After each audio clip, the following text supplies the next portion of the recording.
¿Qué significa la implementación, cumplimiento de la normativa chilena en protección de datos personales, ¿no? La ley 21.719 que viene a modificar la actual ley de protección de datos 19.628. Entonces, sin más preámbulos, nos vamos a la clase de hoy. La idea es que sean sesiones de no máximo 35 minutos. Sabemos que el tiempo apremia. Entonces, aquí voy a compartir mi pantalla. Voy a compartir la presentación. Y aquí, Daniel, ¿me confirma si se ve? Por favor. Sí, todo bien. Sí, perfecto. Ok.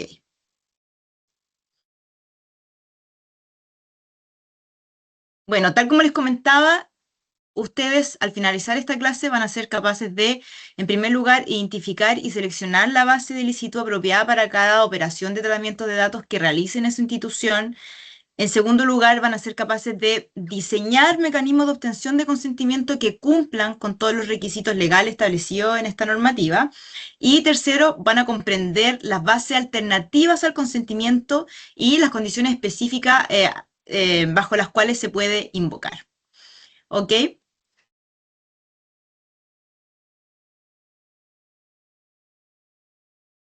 Nuestra normativa establece un sistema cerrado de bases de ilicitud. ¿Ah? ¿Qué significa esto? Que todo tratamiento de datos personales debe ampararse en al menos una de estas bases. No existe un tratamiento lícito que no se pueda reconducir a alguna de estas, ¿no? Y tenemos, en primer lugar, como ya sabemos, ¿cierto? El consentimiento, que es la base general y residual, ¿ya? Y lo indica el artículo 12, porque voy a nombrar en algunos aspectos los artículos por si los quieren ir a revisar, son bastante claros. Y este artículo dice que es lícito el tratamiento de los datos personales que le conciernen al titular cuando otorgue su consentimiento para ello. La segunda base de licitud, después vamos a ahondar un poco más en cada una de ellas, ¿no? Pero ahora vamos a repasar cuáles son las bases de licitud que indica nuestra legislación. La segunda base es la ejecución de un contrato. El artículo 13, en su letra C, permite el tratamiento sin consentimiento cuando sea necesario para la celebración o ejecución de un contrato entre el titular y el responsable o para la ejecución de las medidas precontractuales adoptadas a solicitud del titular, ¿no? Aquí lo podemos ver. Por ejemplo, en el caso de un banco, ¿no? Esta quizás sea una de las bases más utilizadas cuando se abren cuentas corrientes, ¿no? Cuando no otorgan un crédito, cuando no gestionan tarjetas, ¿ok? Entonces, el contrato es la base que me permite a mí tratar los datos del titular, ¿no? Del titular de los datos personales. La tercera base de cumplimiento es una obligación legal. ¿Ah? El artículo 13, la letra B, dice que es lícito el tratamiento de datos personales sin el consentimiento del titular. Nuevamente, acuérdense que el consentimiento es la base de licitud residual cuando el tratamiento sea necesario para el cumplimiento de una obligación legal o lo disponga la ley. ¿Ya? También se indica el artículo 13, letra A, que será lícito tratarlos cuando el tratamiento esté referido a datos relativos a obligaciones de carácter económico, financiero, bancario o comercial. Al final de esta presentación vamos a dar algunos ejemplos, porque la idea es que también sean súper prácticos, ¿no? Que a veces podemos leer ciertos artículos y si es que no estamos en el día a día y no tenemos que ejecutarlo, pueden sonar a veces un poco abstracto, pero en realidad es mucho más simple de lo que se ve y es algo que en realidad estamos acostumbrados a hacer en nuestras operaciones diarias. ¿Ah? Pero adelantándome un poco, ¿no? Cuando es el cumplimiento de una obligación legal, ocurre, si nos vamos al ejemplo del sector financiero, que esta base puede amparar tratamiento para reporte a la Comisión para el Mercado Financiero, por ejemplo, los informes a la UAF, cuando hay requerimientos tributarios, el Servicio de Impuesto Interno, entre muchos otros. Pero esos son unos buenos ejemplos, ¿no? Para decir que podemos tratar datos personales sin el consentimiento del titular cuando tenemos que cumplir una obligación legal. La protección de intereses vitales. Bueno, esto está previsto también en el artículo 16, letra C, si lo quieren anotar y después lo van a revisar en la ley. Y esto es para datos sensibles cuando resulte, dice explícitamente la ley, indispensable para salvaguardar la vida, la salud o la integridad física o psíquica del titular o de otra persona. Aquí, si bien su aplicación, bueno, en la banca podría ser marginal, porque estoy siguiendo el hilo de los ejemplos que he dado hasta ahora, sí se podría invocar en situaciones excepcionales, ¿no? Por ejemplo, en el contexto de trabajo, un trabajador le ocurrió, se desmayó o ocurrió algo imprevisto, en el trabajo sí se podría compartir su ficha personal que le haya dado sobre sus enfermedades, para en este caso salvaguardar su integridad física, ¿ah? Sin perjuicio que después el titular tiene derecho a saber qué datos se trataron y oponerse a eso, pero eso lo vamos a ver en unos minutos más. El interés legítimo. También nos vamos a detener brevemente en esto porque es súper interesante cómo se aplica en esta modificación, pero por ahora podemos definir el interés legítimo y lo indica el artículo 13, la letra D. Se puede utilizar cuando el tratamiento sea necesario para la satisfacción de intereses legítimos del responsable o de un tercero, siempre que con ello no se afecten los derechos y libertades del titular. Ya vamos a revisar cuál es este test de ponderación que hay que hacerlo, ¿no? No es que sea un bolsillo de payaso y que cuando no podamos obtener la base de licitud en algunos otros que indica la ley, decir, bueno, tengo un interés legítimo. No es como que podamos llegar y hacerlo. Eh, Tenemos que demostrar que efectivamente teníamos este interés, pero ya lo vamos a revisar. Tratamiento por organismos públicos. Bueno, el artículo 20 establece que los órganos públicos pueden tratar datos personales para el cumplimiento de sus funciones legales dentro del ámbito de sus competencias. ¿Ah? Bien, ya vimos las bases de licitud que establece nuestra legislación y ahora me gustaría que revisemos cuáles son los requisitos para que este consentimiento, ¿no?, sea válido. Y esto también lo indica explícitamente la ley. Sabemos que el consentimiento es la base de licitud más exigente en términos formales, ¿no? La ley le dedica un desarrollo normativo muy detallado, porque su validez depende del cumplimiento simultáneo de múltiples requisitos, y aquí lo estamos viendo, ¿no?, aquí, en pantalla. Estos PPTs van a ser compartidos, también van a ser subidos a esta página en el link que le indicó Daniel en el chat, así que ahí no se preocupen. Pero dice el artículo 2, literal P de nuestra normativa, que en primer lugar el consentimiento debe ser libre. ¿Ah? Es decir, se debe otorgar sin presión, sin coacción, y la ley establece una presunción específica. Miren qué interesante. Dice que se presume que el consentimiento para tratar datos no ha sido libremente otorgado cuando el responsable lo recaba en el marco de la ejecución de un contrato o la prestación de un servicio en que no es necesario para efectuar esa recolección. ¿Qué significa esto? Por ejemplo, vamos de nuevo a la banca. Hay muchos ejemplos en distintas industrias, pero ¿qué ocurre, por ejemplo, en la banca? No te pueden condicionar la apertura de una cuenta corriente a que el cliente además acepte recibir publicidad de productos de inversión, ¿no? Eh, Salvo aquí que el banco ofrezca como única contraprestación el consentimiento para tratar datos. ¿Ah? Es ahí una sutileza interesante. Bueno, debe ser informado. ¿Qué significa esto? Que el titular debe conocer antes de otorgar su consentimiento quién es el responsable del tratamiento, qué datos se recolectan, con qué finalidad, va a haber comunicación a terceros, cuáles son los derechos que tengo yo como titular de mis datos. Que sea específico. El artículo 12 exige que el consentimiento sea, y lo dice explícitamente, específico en cuanto a su finalidad o finalidades. Es decir, no son válidos los consentimientos genéricos del tipo autorizo el tratamiento de mis datos para inserte cualquier fin de forma genérica. O sea, tiene que, cada finalidad distinta requiere una manifestación diferenciada, ¿no? O sea, en este caso, si un banco quiere tratar los datos para la gestión del crédito y para marketing, ¿qué tiene que hacer en este caso? Aquí necesita dos consentimientos, ¿no? Por separado. Debe ser inequívoco. En este caso, el silencio, es decir, la inacción ojo, las casillas premarcadas, no constituyen un consentimiento inequívoco. Se requiere una acción positiva y deliberada del titular, ¿ya?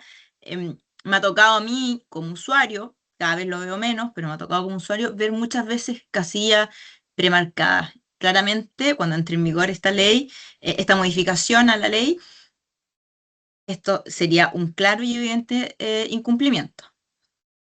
Debe ser ya vimos inequívoco, perdón, verificable. Y aquí también es muy importante. Aquí la ley impone la carga de la prueba al responsable. Es decir, le corresponde a quien recolectó el consentimiento, al responsable, probar que contó efectivamente con el consentimiento del titular. Entonces, esto obliga de alguna forma hasta a las entidades implementar ciertos sistemas de registro para que se le permita demostrar, en el caso de ser fiscalizado, cuándo, cómo y para qué finalidad se obtuvo cada uno de los consentimientos, ¿no? Formas de otorgar el consentimiento y revocabilidad. Bueno, la ley admite múltiples formas de otorgar el consentimiento.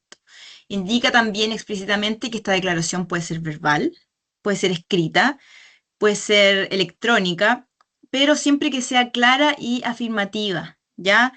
Y también indica que estos medios, ¿ya? Donde se otorgue se otorgue el consentimiento, deben ser expeditos, fidedignos, gratuitos y estar permanentemente disponibles al titular de los datos. Y respecto de la revocación, bueno, el titular puede revocar el consentimiento otorgado en cualquier momento y también sin expresión de causa, utilizando medios similares o equivalentes. ¿Qué quiere decir esto? Que si el responsable obtuvo el consentimiento por vía electrónica, debe ofrecer un mecanismo de revocación igualmente electrónico y accesible. O sea, no puede exigir que el cliente acuda, por ejemplo, presencialmente a una sucursal para revocar el consentimiento, ¿no?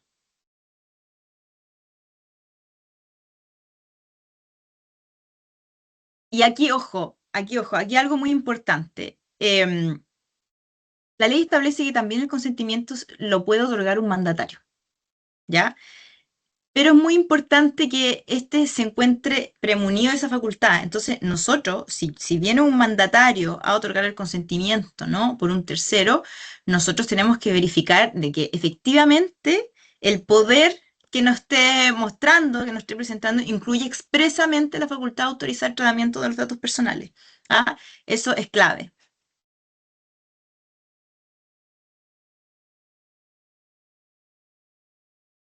Los datos sensibles, y por eso lo puse en un apartado distinto, porque tiene un estándar más elevado que los datos personales que no son sensibles.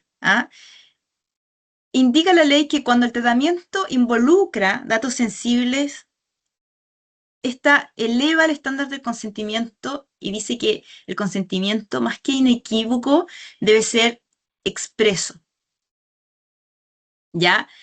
Entonces, esta tiene, a mi juicio, ¿no? Esto, más que ser una mera combinación, intercambio de términos de inequívoco a expreso, tiene una consecuencia práctica muy importante y ya vamos a revisar por qué. Pero para que estemos todos en la misma sintonía, bueno, tenemos que ver qué son los datos sensibles. Y aquí en la diapositiva yo les pongo algunos ejemplos y que lo indica expresamente el artículo 2, literal G, de la normativa, pero en rigor serán datos sensibles los datos, por ejemplo, relativos a la salud, aquellos que se refieren a las características físicas, la afiliación política, ¿no? Creencias religiosas, identidad de género, etc. Y como ya les mencionaba,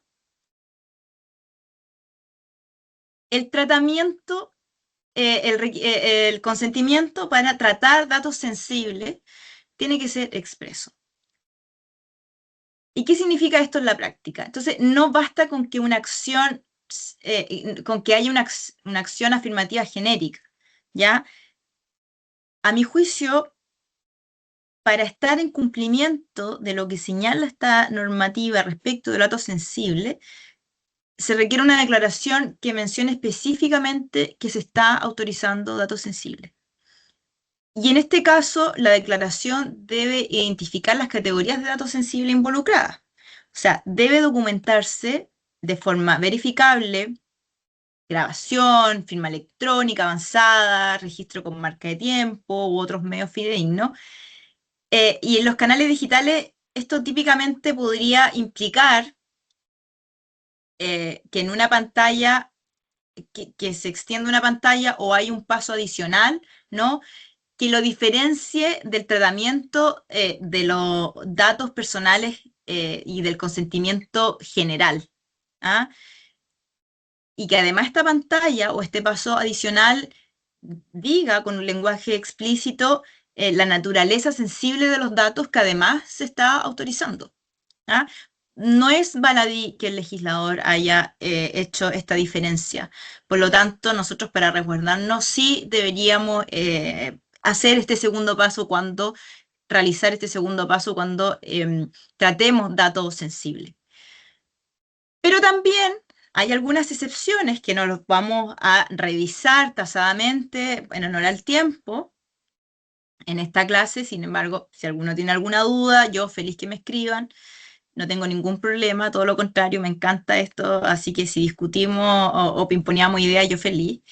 Pero hay excepciones al consentimiento para datos sensibles. Y esto está en el artículo 16. Y aquí, bueno, los vamos a mencionar someramente, ¿cierto? Uno, los datos que el titular ha hecho manifiestamente público, pero siempre y cuando el tratamiento esté relacionado con los fines para los cuales fueron publicados, ¿ya? Cuando el tratamiento sea indispensable para salvaguardar la vida, la salud y la integridad del titular, cuando haya que realizar una defensa de un derecho ante tribunales o un órgano administrativo, el ejercicio de derecho en el ámbito laboral o de seguridad social, ¿no? Y el tratamiento autorizado expresamente por la ley. Bien.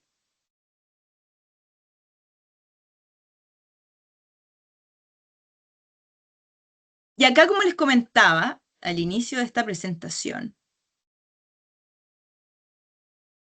el interés legítimo es la base de licitud que ofrece una mayor flexibilidad, pero al mismo tiempo la que exige mayor rigor también en su documentación y justificación, ¿no?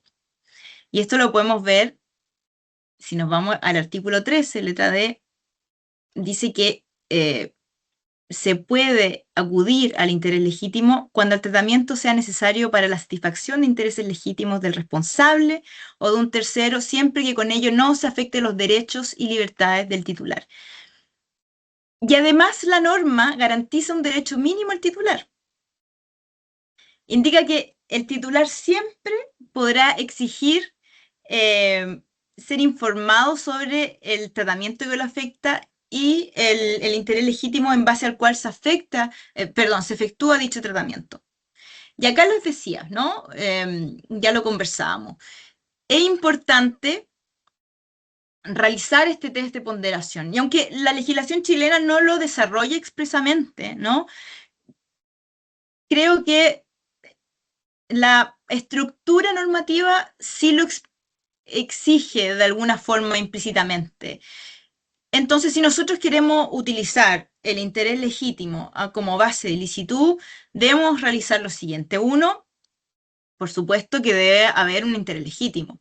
Y para que haya un interés legítimo, este interés debe ser real, actual y concreto del responsable o de un tercero. Por ejemplo, siguiendo la línea de la banca, podría ser la prevención del fraude, ¿no? La seguridad de la información, cuando necesitemos que haya una optimización del servicio, cobro de deudas, ¿ya? Habría que ver de forma casuística estos ejemplos que le estoy dando, pero en principio sí podrían ser. Segundo, ¿qué tenemos que hacer? La necesidad del tratamiento. El tratamiento debe ser necesario para satisfacer ese interés. O sea, si al mismo tiempo sabemos que existe un medio menos invasivo para lograr ese mismo fin, entonces el interés legítimo ya no aplica. Y tercero, la afectación de derechos del titular. O sea, los derechos y las libertades del titular no deben verse afectados de manera desproporcionada. ¿Ya? Entonces aquí entra en juego la ponderación que tenemos que hacer probablemente tal. O sea, no es como que lleguemos y digamos, bueno, interés legítimo. No, o sea, nosotros tenemos que demostrar también frente al regulador que se cumplió este test de ponderación.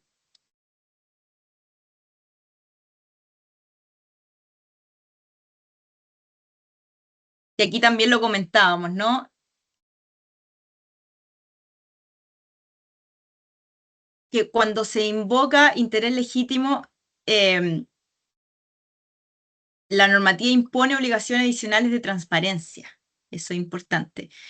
El artículo 14, ter, literal D, por si que lo quieren revisar, obliga al responsable a publicar la base de licitud del tratamiento y cuando se basa en interés legítimo, especificar cuáles son esos intereses, ¿ya? Y el artículo quinto, literal E, reconoce el derecho de acceso al titular a conocer los intereses legítimos responsables cuando el tratamiento se funde en el artículo 13, letra E. Bien.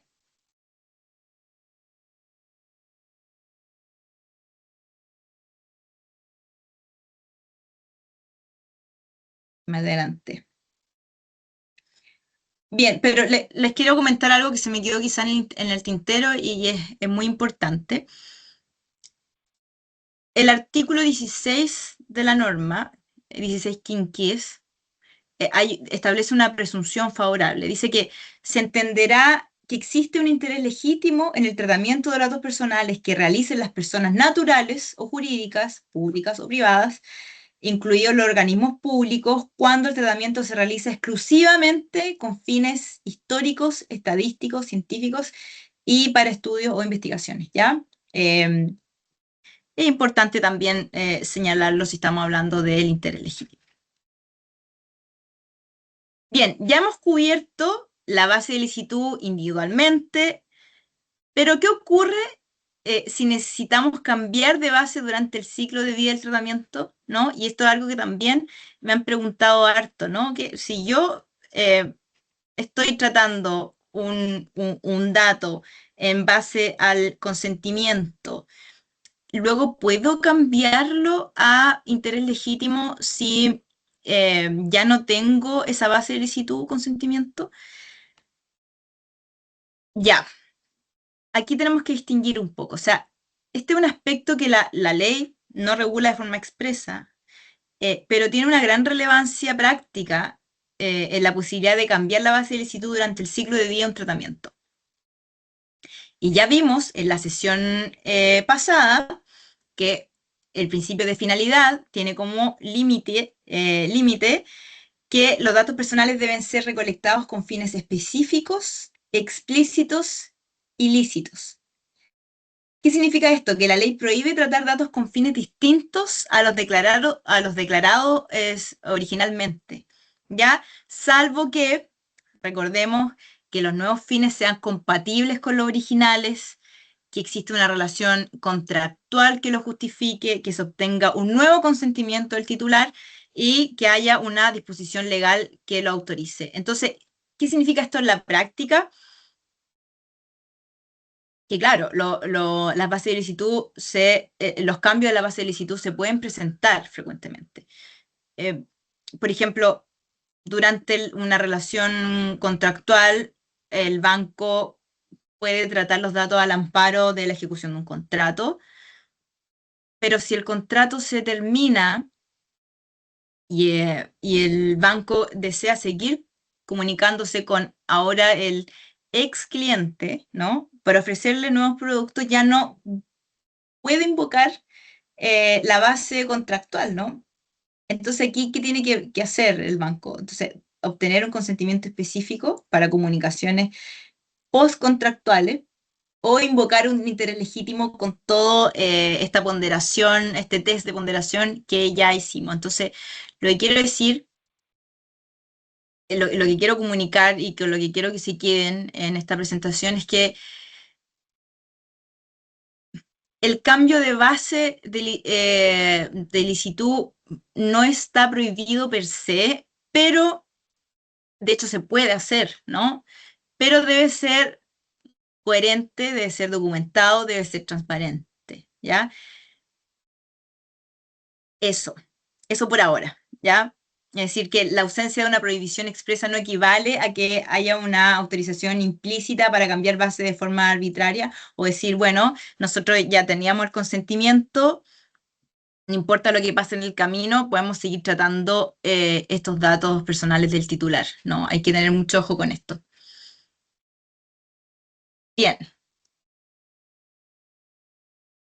mira, y aquí les traigo un pequeño caso práctico,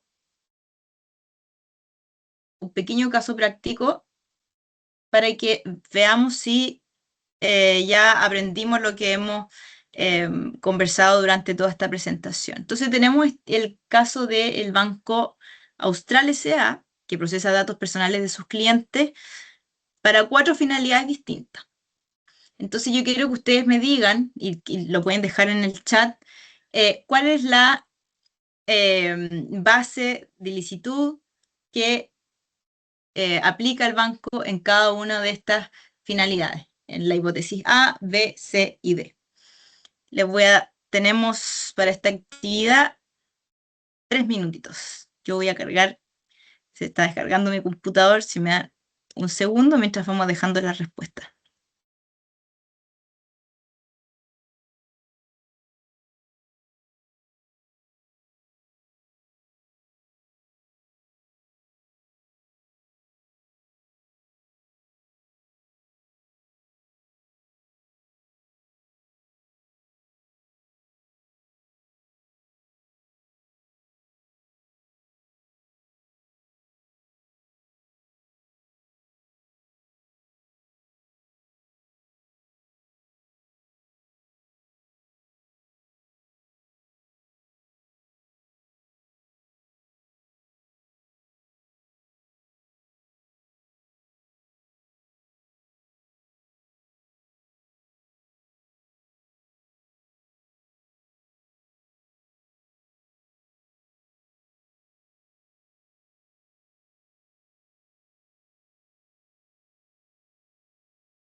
Perfecto, mira, en honor al tiempo, ya veo que hay alguna respuesta en el chat.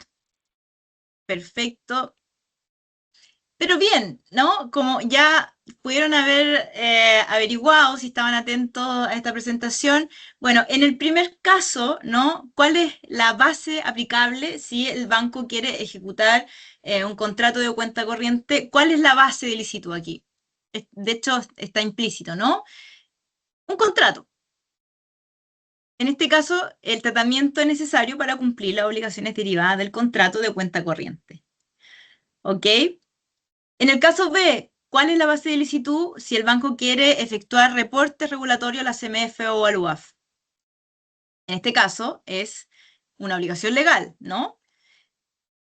En el caso C, la finalidad C, el envío de ofertas de productos financieros, aquí pueden haber al menos dos opciones. Uno, el primero, el residual, el consentimiento, ¿no? Es la vía más segura que nosotros podríamos tener para mandar este tipo de oferta, ya que requiere una autorización específica del cliente para recibir comunicaciones comerciales.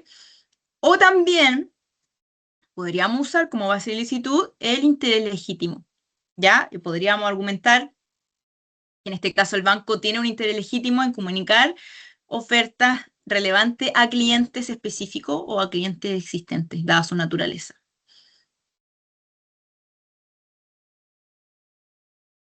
También me ha tocado revisar todo esto en la práctica. El caso de, ¿cuál es la base aplicable? Aquí debe ser un consentimiento específico, ¿ya? Y aquí ojo con esto, quizá a veces hay confusión. Sabemos que el artículo 15 dice que si la comunicación de datos no fue considerada la recolección original, se debe recabar antes de que ésta se produzca. Entonces, ¿qué sacamos de este artículo? Que el consentimiento debe ser específico para la comunicación al tercero y tiene que ser identificado. ¿Ya? En este caso sería para la filial aseguradora Seguros S.A. La finalidad, tenemos que indicar la finalidad. ¿Por qué nosotros le vamos a compartir estos datos a un tercero? Bueno, la finalidad es porque le queremos ofrecer un seguro.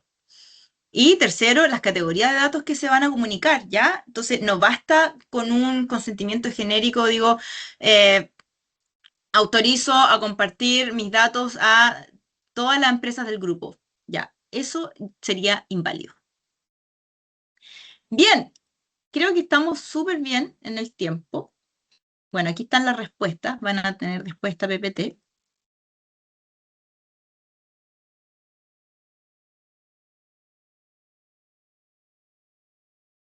Excelente, entonces cerremos con 3 puntos de acción que me gustaría que ustedes tuviesen súper claros al finalizar esta presentación. Uno, ¿qué ustedes tienen que hacer si quieren implementar esto en sus instituciones? ¿No? Uno, deben documentar las bases de licitud por actividad del tratamiento. O sea, la legislación, si bien no exige mantener un RAT, este registro en realidad es indispensable. ¿Y esto qué debe tener? ¿Ya? Porque es como el mapa a priori que nosotros vamos a tener para empezar a identificar qué tenemos, qué no tenemos, dónde hay brechas, dónde no. Entonces, este registro debe tener o debe consignar para cada operación cuál es la base de licitud que la ampara, cuál es la base de licitud que ampara cada operación. Y si hoy no tienen ese mapeo, inícienlo. Y cada área debe poder responder, ¿por qué trato estos datos? ¿Cuál es el fundamento legal por el que yo estoy tratando estos datos? ¿No? O sea, también se me han preguntado, bueno, ¿y qué ocurre con los datos que yo estoy tratando hasta antes que entre en vigor la ley, el diciembre del año 2026? Bueno, tenemos un tiempo, recuerden que la ley se publicó el año 2024 y va a entrar en vigor el año 2026, entonces tenemos un tiempo para adaptarnos para cumplir. Entonces, cuando llegue el regulador en diciembre, en enero de 2027, poniendo fecha al azar, a decir, bueno, usted está cumpliendo con lo que dice la normativa, ya no importa cómo lo hayamos hecho antes, va a importar cómo lo estemos haciendo a partir de diciembre del año 2026 y si efectivamente estamos cumpliendo lo que se indica. Entonces, es importante que cada área ya empiece a hacerse estas preguntas, ¿no? Acción número 2, es importante que revise los formularios del consentimiento vigente, ¿no? Muy relacionado con lo que estábamos conversando. O sea, tome los formularios y las cláusulas de consentimiento que actualmente utilizan y evalúenlo contra los requisitos del artículo 12, por ejemplo. Es decir, son libres, son informados, son específicos, son inequívocos, estamos utilizando casillas premarcadas, condicionan servicios al consentimiento, es decir, como que quiero contratar X servicio y al mismo tiempo, por default, también me va a llegar información comercial o de marketing. ¿Hay una granulidad por finalidad? Es decir, ¿están separadas o hay un consentimiento genérico?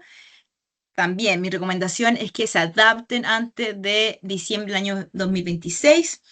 Y la acción número 3 o tip, documenten el test de ponderación cuando se invoquen intereses legítimos. ¿Ah? Esto es muy importante.